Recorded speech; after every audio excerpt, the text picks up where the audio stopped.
नीट प्रकरणातील आरोपी मोटेगावकर ह्याची अकोल्यातील बेनामी संपत्ती आणि पुरावे परस्पर दुसरीकडे हलवले, वंचित बहुजन युवा आघाडीची पोलिसात तक्रार।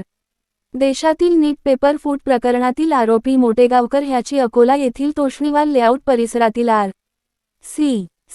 मोटेगावकर क्लासचे साहित्य आणि रेकॉर्ड परस्पर दुसरीकडे शिफ्ट करण्यात आल्याचे विरुद्ध प्रदेश महासचिव राजेंद्र पातोडे यांचे नेतृत्वात वंचित बहुजन युवा आघाडी आणि महिला आघाडीने थेट पोलीस तक्रार दाखल करण्यात आली आहे। मोटेगावकर विरुद्ध सर्वोच्च तपास संस्था तपास करीत असून पेपर फूट, बेनामी संपत्ती आणि विद्यार्थी रेकॉर्ड परस्पर गायब करून आरोपीला सहकार्य करणाऱ्या सर्वांना सहारोपी करण्याची मागणी करण्यात आली आहे। मोटेगावकर विरोधात विविध गुन्हे दाखल असून कथित बेनामी संपत्ती तसेच नीट घोटाळ्याशी संबंधित बाबींचा तपास केंद्रीय यंत्रणांकडून सुरू असताना क्लासची संपत्ती, संगणक, शैक्षणिक साहित्य तसेच विद्यार्थ्यांच्या नोंदी परस्पर इतर इमारतींमध्ये हलविण्यात येत आहेत। यामुळे संभाव्य पुरावे नष्ट करण्याचा किंवा तपासात अडथळा निर्माण करण्याचा प्रयत्न होत आहे। तसेच मुख्य आरोपीला सहकार्य केल्याचा आरोप त्याचे सहकाऱ्यांवर करण्यात आला असून सिव्हिल लाईन पोलिसांनी 2 वेळा नोटीस बजावूनही संबंधितांकडून राजरोस दुसऱ्या इमारतीत शिफ्ट करण्यात आले असल्याचे दिसून आले।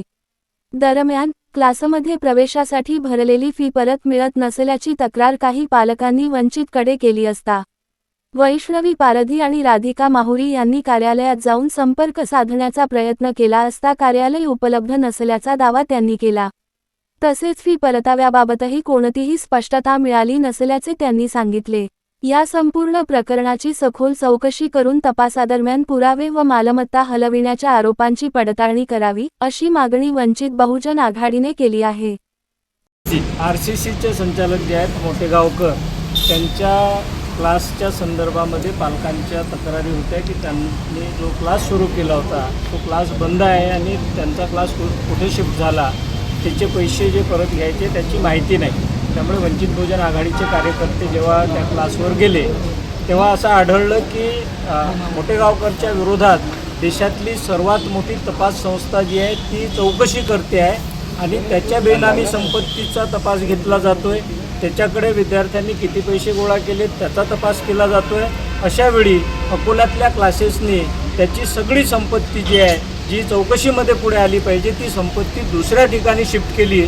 त्या बिल्डिंगचा कुठलाही माहिती तपास यंत्रणेला नाही। इथल्या सिव्हिल लाईन पोलिसांनी 2 नोटीस ज्या आहेत त्या क्लासला बजावल्या होत्या आणि तरीसुद्धा तो क्लास जो आहे कुठल्याही बोर्डशिवाय कुठल्याही माहितीशिवाय इथे अकोल्यात चालतो आहे आणि जे पालक जात आहेत त्यांना पैसे परत केले जात नाही। 21 तारखेला जी परीक्षा होणार आहेत त्यासाठी विद्यार्थ्याच्या हितासाठी आम्ही असं करतोय सांगतायत, मात्र मुख्य आरोपीला संरक्षण देण्यासाठी त्याची संपत्ती लपवण्यासाठी त्यांनी हे सगळी प्रॉपर्टी शिफ्ट केली। म्हणून वंचित बहुजन आघाडीच्या वतीने आम्ही आज जाऊन त्यातले जे प्रशासकीय कामकाज पाहणारे त्यांचे कर्मचारी होते त्याला पकडून इथे आणलं, पोलिसांना लेखी तक्रार दिली की मुख्य आरोपीची प्रॉपर्टी जी आहे ती तपास यंत्रणेपुढे येऊ नये म्हणून हे शिफ्ट करतायत। यांची चौकशी करून यांना सहआरोपी करा, पालकांचे पैसे जे आहेत ते तातडीने परत द्या, यासाठी आम्ही पोलीस स्टेशनला तक्रार दिली।